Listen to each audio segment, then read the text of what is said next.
2025 IPL ఫైనల్లో RCB విజేతగా నిలవబోతుందా? దీనికి అవునని జోస్యం చెబుతున్నారు భారత మాజీ ఆటగాళ్లు. వివరాల్లోకి వెళితే ప్రస్తుతం మధ్యలోనే ఆగిపోయిన ఐపీఎల్ మే 17 నుంచి రీస్టార్ట్ అవనుంది. దీనికి సంబంధించిన షెడ్యూల్ను బీసీసీఐ ఇప్పటికే ప్రకటించేసింది. మే 17 నుంచి జూన్ 3 వరకు ఐపీఎల్ జరగనుంది. తొలుత ప్రకటించిన షెడ్యూల్ ప్రకారం మే 25న ఫైనల్ జరగాల్సి ఉంది. అయితే తాజా షెడ్యూల్లో జూన్ 3న జరగనుంది. అన్ని జట్లు కూడా రీస్టార్ట్కు సిద్ధమవుతున్నాయి. ఈ క్రమంలో ఈసారి ఐపీఎల్ ఛాంపియన్గా నిలిచే జట్టేదో భారత మాజీ ప్లేయర్ మొహమ్మద్ కైఫ్ చెప్పేశాడు. రాయల్ ఛాలెంజర్స్ బెంగళూరు ఈ ఏడాది ఐపీఎల్ విజేతగా నిలుస్తుందంటూ కైఫ్ జోస్యం చెప్పాడు. ఈ సీజన్లో ఆర్సీబీ సూపర్ ఫామ్లో ఉందని, ఆ జట్టును ఓడించడం అంత సులభం కాదంటూ కామెంట్స్ చేశాడు. ఆర్సీబీ, కేకేఆర్ మధ్య జరిగే పోరుతో ఐపీఎల్ రీస్టార్ట్ కానుంది.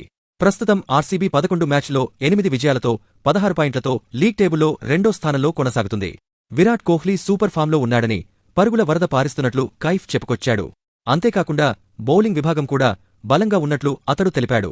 ఆర్సీబీ సమష్టిగా రాణిస్తున్నట్లు, అందుకే ఈసారి టైటిల్ నెగ్గేది ఆర్సీబీ అంటూ కైఫ్ నమ్మకంగా చెప్పాడు. స్టార్ ఆటగాళ్లతో కూడిన ఈ జట్టు ఇప్పటివరకు ఒక్క టైటిల్ గెలవలేదు. 2009, 2011, 2016 సీజన్లలో ఫైనల్ చేరిన ఆ జట్టు త్రుటిలో టైటిల్ చేజార్చుకుంది. ఐపీఎల్ చరిత్రలోనే అత్యధికసార్లు ప్లే ఆఫ్స్ చేరిన మూడో జట్టుగాను ఆర్సీబీ చరిత్రకెక్కింది.